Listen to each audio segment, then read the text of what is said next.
और जम्मू कश्मीर में चुनाव के बीच पाकिस्तान की बड़ी साजिश का पर्दाफाश हुआ है। एक बार फिर से पाकिस्तान की नापाक साजिश देखिए किस तरह से सामने आई है।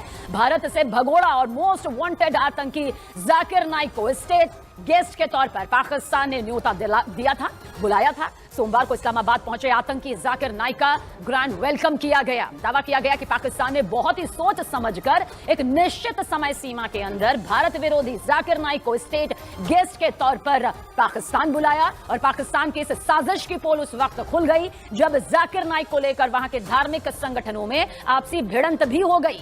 कुछ संगठनों ने जाकिर नाइक के इस दौरे के खिलाफ जमकर प्रचार प्रसार शुरू कर दिया, तो वहीं कुछ धार्मिक संगठन जाकिर नाइक के समर्थन में उतर आए हैं। ये वही जाकिर नाइक है जो भारत के खिलाफ हमेशा ही जहर उगलता हुआ नजर आया है। ऐसे शख्स की मुखालफत करना और ऐसे शख्स के खिलाफ इस वक्त आवाज उठाना अपने वतन की, इदारों की और हुकूमत की पॉलिसी के भी खिलाफ है। आपको क्या पता कि डॉक्टर जाकिर नाइक की आमद के पीछे हुकूमत पाकिस्तान ने उनको बतौर स्टेट गेस्ट बुलाया। ये भी याद रखिए, वो किसी जमात की मेजबानी में नहीं आ रहे, वो हुकूमत पाकिस्तान के मेहमान हैं।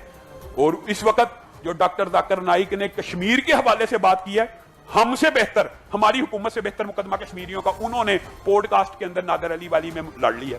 फिर मुझे कहने लगे वो आदमी शख्स जो आया था उधर से, दिल्ली से, कि हम चाहते हैं कि आप हमारी गवर्नमेंट को सपोर्ट करो कश्मीर इशू पे, कि जो हम 370 आर्टिकल को निकाल रहे वो सही है।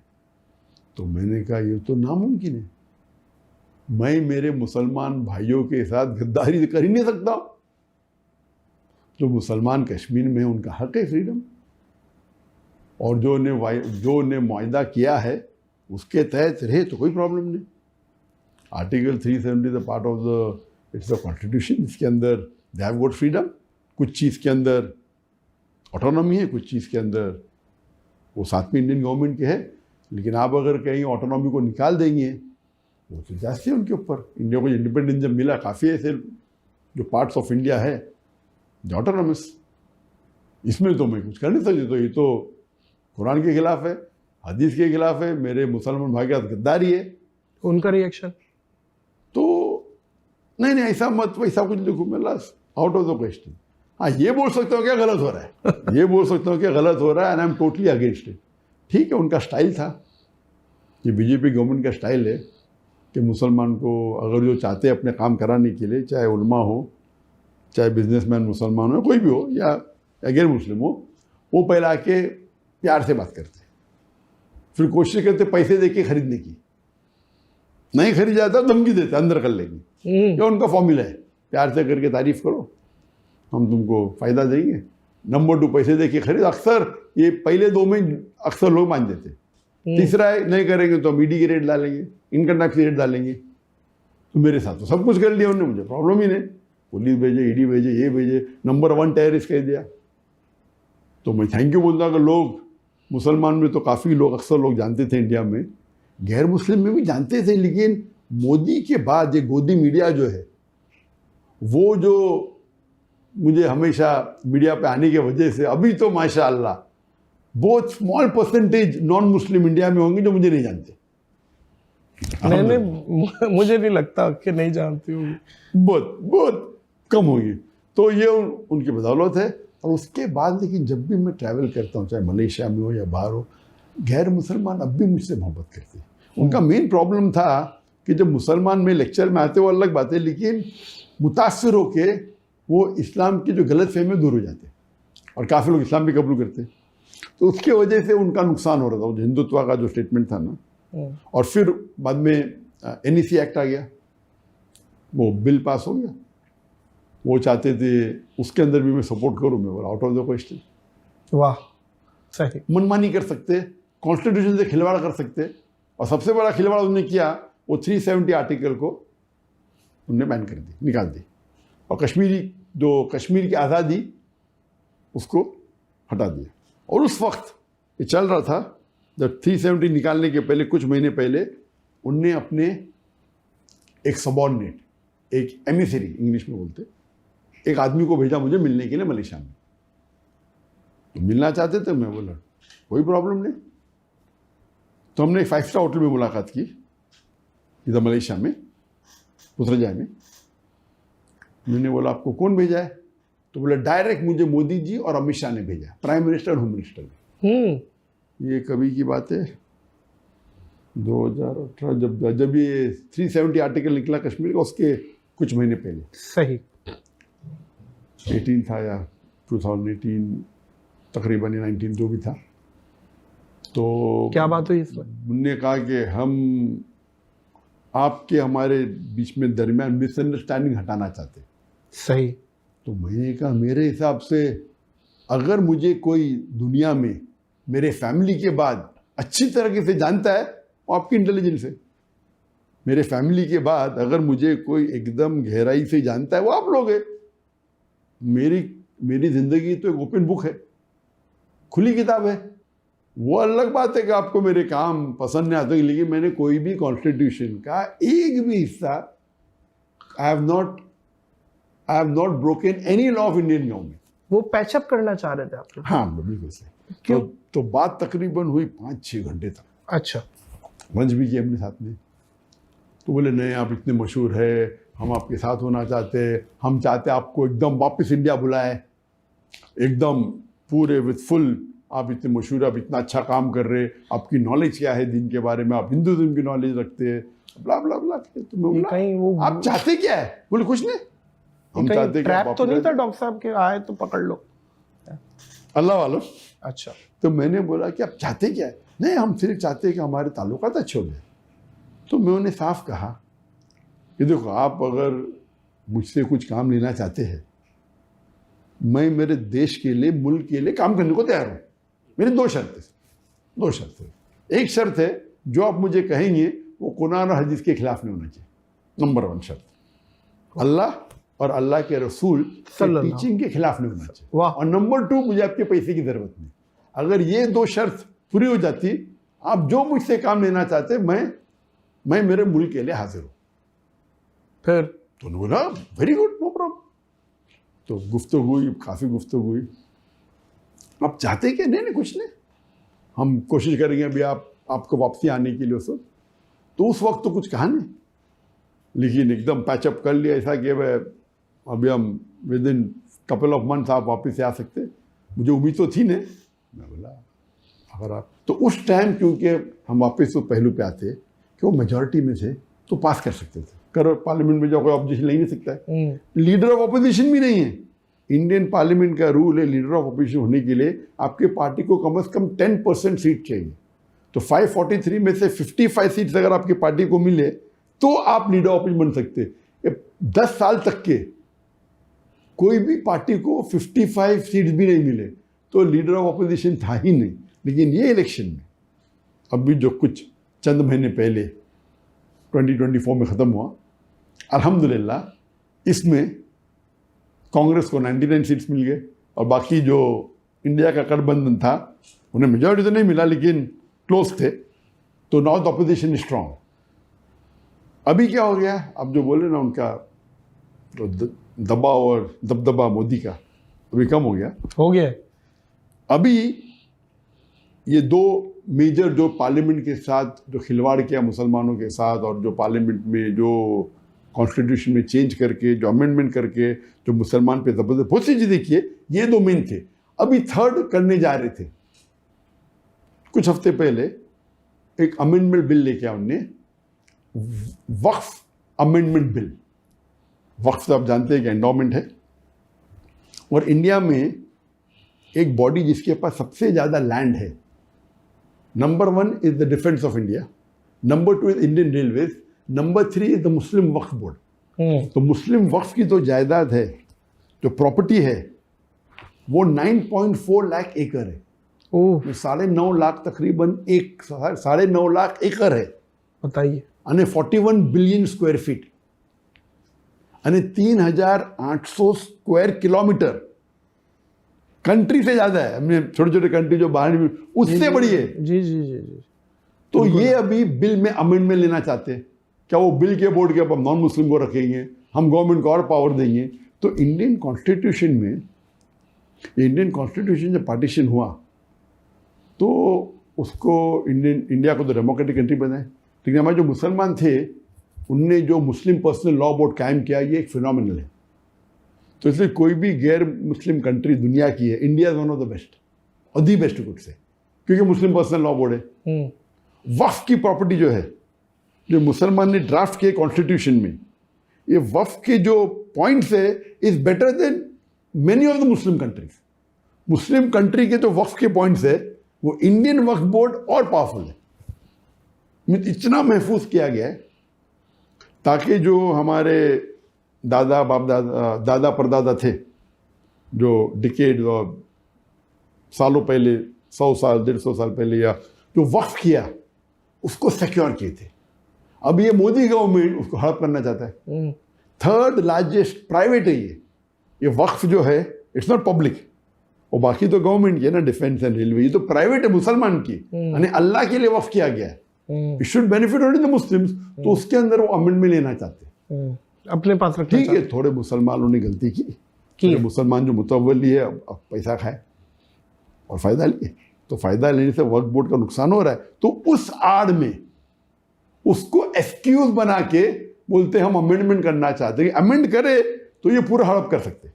आप समझे ना? तो कुछ मुसलमान गलत है, जो मुतवल्ली है अपने फायदे के लिए रिश्वत लेते, कम भाव के ऊपर ज़मीन दे देते ऑन रेंट, और कई बार गवर्नमेंट चीप रेंट पे ले देती। आपको शायद पता नहीं होगा, दुनिया का सबसे एक्सपेंसिव घर किधर है? मुंबई में। कौन किसका है? मुकेश अंबानी का। अच्छा। वो $2 बिलियन होते, कोई बोलता है 1, कौन बोलता है 1.5, $2 बिलियन। मुकेश अंबानी का। मुकेश अंबानी का। बताइए, दुनिया में सबसे एक्सपेंसिव हाउस, जो 27 माले की बिल्डिंग है एंटेलर, उसके ऊपर 3 हेलीपैड है, दुनिया का सबसे एक्सपेंसिव हाउस, उसकी प्रॉपर्टी किसकी है? वक्फ बोर्ड की प्रॉपर्टी। अच्छा, ये मुस्लिम वक्फ थी, लेकिन वक्फ की कोई मुसलमान ने गड़बड़ किया है, रिश्वत है क्या मुझे पता नहीं डिटेल्स उसके ऊपर कोर्ट केस हुआ था। कोर्ट केस होने की वजह से महीनों तक या कई साल तक वो अपने घर में एंटर भी नहीं कर सके, लेकिन अभी वो क्लियर हो गया। अच्छा, आई मस्ट से कि शायद ये जो हिंदू हमारे भाई देख रहे होंगे वो शायद डिसएग्री करें इस बात से, ऐसा नहीं है। और नहीं, काफी फेमस ये केस हो गया था। हाँ, वो अलग बात है कि उसके अंदर मुसलमान की गलती तो होगी, उनने कैसा उनको दिया? वक्फ प्रॉपर्टी तो बेच नहीं सकते, वक्फ है ना। हाँ, वक्फ प्रॉपर्टी आप रेंट कर सकते, ये कर सकते। तो इसीलिए मैं कहता हूँ कि कुछ मुसलमान अपने फायदे के लिए कुछ ना कुछ गलत कर देंगे, तो उसको इम्प्रूव करने के लिए आप लॉ में तब्दीली ला सकते। इतनी तब्दीली मत लाओ कि आप पूरा हड़प कर सके। तो उनमें बोला अच्छा वापिस से चेक करेंगे वक्फ प्रॉपर्टी, कहने हम गैर मुस्लिम को बनाएंगे उसके कमेटी में। गैर मुस्लिम कैसे कमेटी में आ सकता है? फिर कहने लगा कुछ प्रॉब्लम हुआ तो डीएम में वो डिस्ट्रिक्ट मजिस्ट्रेट कर सकता है। वो डिस्ट्रिक्ट मजिस्ट्रेट तो वो तो पूरा पॉलिटिकल अपॉइंटेड है। उसका मतलब ये, अगर अमेंडमेंट बिल आ गया तो गवर्नमेंट चाहे तो आराम से प्रॉपर्टी हड़प कर सकती। सही है। तो ये मैंने चंद रोज पहले कहा, मेरा जो लास्ट सैटरडे हुआ था, हाँ, अभी क्या है थर्सडे, थर्सडे, तो 4 या 5 दिन पहले मैंने मेरे लाइव Q&A में कहा आज डॉक्टर जाकिर में। तो अभी इंडिया मीडिया में ऑफिस से आ गया, डॉक्टर जाकिर नाइक भड़कीले बयान दे रहा है, मुसलमान को भड़का रहा है इंडियन गवर्नमेंट के खिलाफ। शुरू हो गया। नहीं, वो डॉक्टर साहब जवाब नहीं मिला मुझे कि जब आपने उनको जवाब दे दिया जो इंडियन ऑफिशियल्स आए थे, तो उनका क्या रिएक्शन था? वो फिर उठ के चले गए? ना उस टाइम तो बाद में मेरे कांटेक्ट में थे ना। हाँ। उधर गए तो एकदम अच्छे से गए, अभी आप अभी ग्रीन सिग्नल दे दे, आप वापस से इंडिया आ सकते। हाँ, मुझे तो उम्मीद थी नहीं, लेकिन मैं मेरे मुल्क के लिए जो भी जायज है, India is a great country. Yes, Modi ने अगर कुछ प्रॉब्लम किया तो इंडिया इख्तिलाफ हो सकता है, जगह से नहीं है। India is in terms of amongst the non-Muslim countries in the world, one of the best. अच्छा, non-Muslim countries, वो सब मुस्लिम कंट्री से भी अच्छा है। सही, अल्हम्दुलिल्लाह। वो एक अलग सब्जेक्ट है। अब इंडिया आप नहीं जाएंगे? नहीं, अल्लाह चाहा तो क्यों नहीं। अगर अभी मोदी नहीं रिया और जो नेक्स्ट गवर्नमेंट अगर जस्ट रहेंगी तो जरूर जाऊंगा मैं। क्योंकि अभी तक के I have not been convicted. जब इंडियन गवर्नमेंट ने फाइल की मेरे खिलाफ कोर्ट के अंदर, मेरी पूरी प्रॉपर्टी को जब्त कर लिया, तो हमने उनको कोर्ट के अंदर उसके अगेंस्ट पिटीशन फाइल की। तो उसका जज जो था, द चीफ जज ऑफ द ईडी कोर्ट, उसका नाम था मनमोहन सिंह, वो सिख था।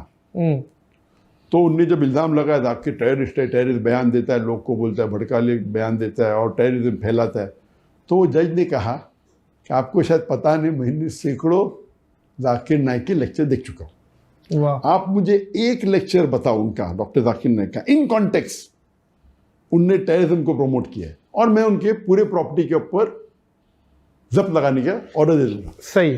सिर्फ एक, हाँ नहीं तो पता। लॉयर चुप हो गया। तो उनने कहा कि आपने डॉक्टर जाकिर नाइक के बयान देखे? तो लॉयर बोला नहीं देखा मैंने। तो आपने जब सुने ने उन पे इल्जाम लगा रहे, कम से कम सुनो तो सही। तो हिस्टोरिकल जजमेंट था, तो उसके ऊपर स्टे आ गया। बस स्टे आने की वजह से हम उनको बेच नहीं सकते, प्रॉपर्टी को रेंट नहीं कर सकते। लेकिन उसके बाद आपको पता है, अगर कोई जज, सही है।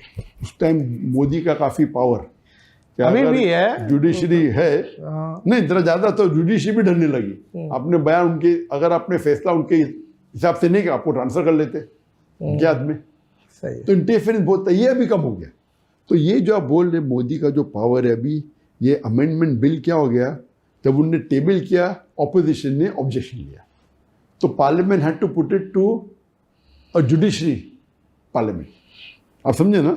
और बोले जिसको ऑब्जेक्शन है 13 सितंबर इज डेडलाइन, 13 सितंबर तक जो मुसलमान को बिल पे ऑब्जेक्शन करो, तो ये जुडिशरी पैनल हो गया। तो मैंने मेरे बयान में क्या और एक पोस्ट किया, क्या अभी मुसलमान को जागना चाहिए। अगर एक मस्जिद हमारी बाबरी मस्जिद गई तो इतना हल्ला गुल्ला हुआ, ठीक है, हाथ से निकल गई। अगर ये अमेंडमेंट बिल पास हो गया तो हजारों मस्जिद जाएंगी, क्योंकि ये वक्फ प्रॉपर्टी, जैसा मैंने कहा, 3800 स्क्वायर किलोमीटर से ज़्यादा है। इट इज़ 9.5 लाख तकरीबन एकड़ लैंड है।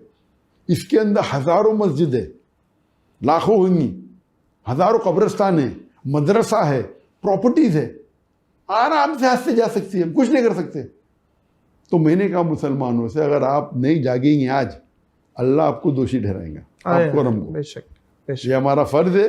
बेशक। अगर हमारे बाप दादा ने, परदादा ने वक्फ किया है तो हमें हमारे बेहतरी के लिए, और हम सो रहे हैं, हम इसके रिस्पॉन्सिबल है। तो मैंने कहा आप जाके ऑब्जेक्शन रेज करो। और अगर 2.5% मुसलमान भी, हमारी आबादी 210 मिलियन है, 210 मिलियन है, 21 crore according to PW report and Indian report, अगर 2.5% भी, अगर 50 लाख भी ऑब्जेक्शन किए, 2.5% सिर्फ, तो ये बिल रुक जाएगा। तो क्योंकि मैं मुसलमानों को कह रहा था ऑब्जेक्शन लो, तो ये गोदी मीडिया को आप देखेंगे अभी शुरू हो गया। मैं कल परसों देख रहा था, oh doctor Zakir Naik is inciting hate. What inciting hate? मैं हक मान रहे हमारा। If I am trying to guide the Muslim brothers and sisters कि आप ये बिल को रिजेक्ट करो, तो ये अमेंडमेंट बिल रुक जाएंगी और मुसलमान का फायदा होगा। डॉक्टर साहब, आप जो माहौल में आए, दीनी माहौल में, इसका क्रेडिट आपकी वालदा को जाता है या वालिद को जाता है, किसको जाता है? वहाँ से वो लोग भी माहौल में थे या आप निकले हैं घर से और आपने एक लेगेसी कंटिन्यू की है, ये क्या हुआ बताइए। जहाँ तक कि घर का माहौल था, अल्हम्दुलिल्लाह घर का माहौल काफ़ी इस्लामिक था, लेकिन वालिदैन ने कभी भी हमें फोर्स नहीं किया, कभी भी फोर्स नहीं किया कि नमाज पढ़ो, कहते थे, लेकिन कभी ज़बरदस्ती नहीं की। ठीक है। तो हम, जब मैं स्कूल में था, तो बचपन से याद है मुझे कि मैं नर्सरी के अंदर या जूनियर KG में रोज़ा रखा है, लेकिन पूरा महीना मैंने पूरा किया सेकेंड स्टैंडर्ड में, एट द एज ऑफ 7। तो 7 साल की उम्र में सबसे पहली बार मैंने पूरा रमज़ान रोज़ा रखा। उससे पहले एट द एज ऑफ 4 या 5 मैंने 5-10 से रखा होगा। और जहाँ तक कि नमाज़ पढ़ने का सवाल है, तो मैं मेरे वालिदैन को देखता था तो मैं नमाज़ पढ़ता था, कभी दिन में 2 बार, कभी दिन में 3 बार, कभी दिन में 4 बार, लेकिन कभी वालिदैन ने ज़बरदस्ती नहीं करी, लेकिन लोग पढ़ते तो मैं भी पढ़ता था। जी खुशामदीद दोस्तों, उम्मीद करता हूँ वीडियो आपने पूरी देखी होगी और आपको पसंद भी आई होगी। क्या डॉक्टर जाकिर नाइक पाकिस्तान इसलिए आए हैं ताकि वो कश्मीर का मसला हल सके, और जम्मू कश्मीर में, आज़ाद जम्मू कश्मीर में कुछ दिनों में जो है ना इलेक्शन होने वाले हैं, तो इसलिए आए हैं। तो भाइयों दोस्तों, हमेशा याद रखो, मीडिया का किरदार अमन ख़राब करने में और मीडिया का किरदार 1-2 मुल्कों के अंदर ताल्लुकात ख़राब करने में बहुत ज़्यादा रहा है। यही मीडिया है, आपको जो है ना एक चीज़ आपको दिखा देगी, उसको वो हीरो साबित करेगी, उसको वो आसमान तक पहुंचा देगी, लेकिन कुछ दिनों बाद, कुछ वक़्त बाद जब उसका दौरान गुजर जाता है, तो ये मीडिया उसको हीरो से ज़ीरो बना देता है। आप अपने सेलिब्रिटीज़ की मिसाल ले लें, क्रिकेट स्टार्स की मिसाल ले लें, जब भी वो मैच जीत जाते हैं या कोई वर्ल्ड कप जीत जाते हैं तो ये मीडिया उसको जो है ना हीरो बना देते हैं। वो शाहीन अफरीदी इस तरह उस तरह, ऐसा बॉलर, ऐसा तारीफ़ के पुल मानते हुए ये फिर नहीं तकते। लेकिन यही बॉलर अगर एक मैच हार जाए या एक मैच में नाक़िस परफॉर्मेंस दे तो फिर मीडिया के अलकाबात कुछ इस तरह, ये सिफारिशी है, ये पर्ची है, ये धरती पर बोझ है, वगैरह वगैरह। तो डॉक्टर जाकिर नाइक तो हमेशा से मुसलमानों का हामी रहा है और हमेशा से हिंदुओं को इनकी किताबों से साबित किया है कि आपकी किताबों में लिखा है कि एक अल्लाह की इबादत करो। ईसाइयों को उनकी किताबों से जवाबात दिए हैं कि ईसा अलैहिस्सलाम ने बाइबल में कहीं भी ये नहीं लिखा कि ईसा अलैहिस्सलाम ने खुद कहा हो कि मैं खुदा हूँ और मेरी इबादत करो। इसी तरह यहूदियों की किताब, यहूदियों की जो किताब है उसमें भी कहीं ये नहीं लिखा कि आप जो है ना आग की इबादत करो या आप अल्लाह ताला के साथ शरीक बनाओ। तो हमेशा से डॉक्टर जाकिर नाइक ने अमन को तरजीह दी। कभी इसके हवाले से बहुत ज़्यादा कॉन्फ्रेंस भी किए, इस्लामिक कॉन्फ्रेंसेस, पीस कॉन्फ्रेंसेस। इस्लाम जो है ना वो इंसानियत के लिए तोहफ़ा है और इस्लाम टेररिज्म नहीं है, इस्लाम में अमन है। अमन के हवाले से डॉक्टर जाकिर नाइक ने बहुत ज़्यादा कॉन्फ्रेंसेस और बहुत ज़्यादा स्पीचेस नेट पर मौजूद है। लेकिन ये पता नहीं इंडिया मीडिया को क्या हो जाता है कि जब अब पाकिस्तान में आए हैं तो डॉक्टर जाकिर नाइक के चाहने वाले मौजूद है, उनसे जो है ना मुलाकात करने के लिए लोग बेताब है। तो जब वो पाकिस्तान आ गए तो कौन सी आफत गिर पड़ी जब आप ऐसे इल्ज़ामात लगाते हैं कि एक सोची साजिश के तहत जो है ना डॉक्टर जाकिर नाइक को पाकिस्तान बुलाया गया और कश्मीर के जो है ना वो उसका सौदा करेंगे और उसके ऊपर तो लगातार इल्ज़ामात की बौछार, कभी डॉक्टर जाकिर नाइक को आतंकवादी कहना, कभी उसको भगोड़ा कहना और कभी जो है ना कश्मीर का ये इल्ज़ाम लगाना। तो ये सारे इल्ज़ामात लगाना ये फारिग लोगों का काम है। आजकल के ज़माने में जो मीडिया अपना किरदार पेश कर रहा है तो इसकी वजह से दुनिया के जो हालात ख़राब हुए 100 में से 90% जो हालात ख़राब हुए पूरी दुनिया के, ये इसी मीडिया और तजाली मीडिया का नतीजा है। तो डॉक्टर जाकिर नाइक ख़ुद भी कई बार कह चुके, अपने वीडियो में भी कह चुके कि मीडिया जो है ना इसका किरदार बहुत अहम है और यही मीडिया है जो प्रोपेगंडे भी करता है और जो कभी हीरो से ज़ीरो और कभी ज़ीरो से हीरो इंसान को बना देता है। तो भाइयों दोस्तों, जो बंदा तमाम उम्र इस्लाम के दावत दे रहा हो, लोगों को मुसलमान कर रहा हो, भला वो क्यों ऐसा बुरा चाहेगा कि कश्मीर के अंदर जो है ना वो फसाद शुरू करे या कश्मीर में जंग शुरू करे या ऐसा या वैसा? कुछ भी नहीं। एक सरकारी दौरा है, पाकिस्तान ने उसको प्रोटोकॉल दिया और इंतहाई सिक्योरिटी दी उसको और तकरीबन 3-4 रोज़ गुजारेगा और फिर जो है ना वो अपने वतन जो है ना मलेशिया वापस चले जाएंगे। इसमें ऐसी क्या बात है? तो जलन तो होती रहती है इंडिया वालों को हमेशा से, भारत को हमेशा से जलन होती है जब कभी भारत का चीज़ जब पाकिस्तान में आ जाए। कभी ये सब जो है ना कश्मीर का मसला ये एक पॉलिटिक पॉइंट ऑफ व्यू है, इसको आप पॉलिटिक्स में ही रहने दे तो अच्छा होगा। किसी एक बंदे का काम नहीं इसको आज़ाद कराना या इसमें तकसीम कराना, ये एक पॉलिटिकल इशू है, इस पर सियासतदान अपनी सियासत चमकाते हैं, तो इसको आप ऐसे ही रहने दें जिस तरह है। और इसी तरह जो इल्ज़ामात है वो तो हमेशा से लगते आ रहे हैं। दुनिया के जितने भी बड़े बड़े लोग हैं, दानश्वर लोग हैं, उन पर भी इल्ज़ामात लगे। हमारे प्यारे नबी हज़रत मोहम्मद सल्लल्लाहु अलैहि वसल्लम जब वो भी दीन की नशर व इशाअत करने लगे तो उन पर भी इल्ज़ामात लगे, उनसे भी बायकाट किया गया, उनको भी तकलीफ़ें दी गई। तो मुसलमान की शान ये है कि जब भी इस पे तकलीफ़ात आती है, इस पे मुश्किलात आती है, तो वो हमेशा सब्र से काम लेता है। कुरान में अल्लाह ताला फरमाते हैं वल्लाहु युहिब्बुस साबिरीन, और इसी तरह फसब्रुन जमील। तो भाइयों दोस्तों, डॉक्टर जाकिर नाइक पाकिस्तान में मौजूद है, तकरीबन 4-5 दिन गुजारेंगे। तो हमारी यही दुआ है कि अल्लाह उनको अपने मकसद में कामयाब करे और किसी भी ऐसे नाखुशगवार वाक़े से महरूम रखे इन लोगों को जो ये चाहते हैं कि पाकिस्तान का अमन ख़राब हो। तो अल्लाह पाकिस्तान की भी हिफाजत करे और डॉक्टर जाकिर नाइक की भी। और इन लोगों से मेरी यही गुजारिश है कि खुदारा ज़रा अपनी जलन को कम करो और ऐसे फजूल किस्म के इल्ज़ामात और फजूल किस्म के बयानात देने से गुरेज करो। उम्मीद करता हूँ वीडियो आपको पसंद आई होगी। अगर वीडियो आपको पसंद आए तो इस चैनल को सब्सक्राइब करें। बहुत शुक्रिया।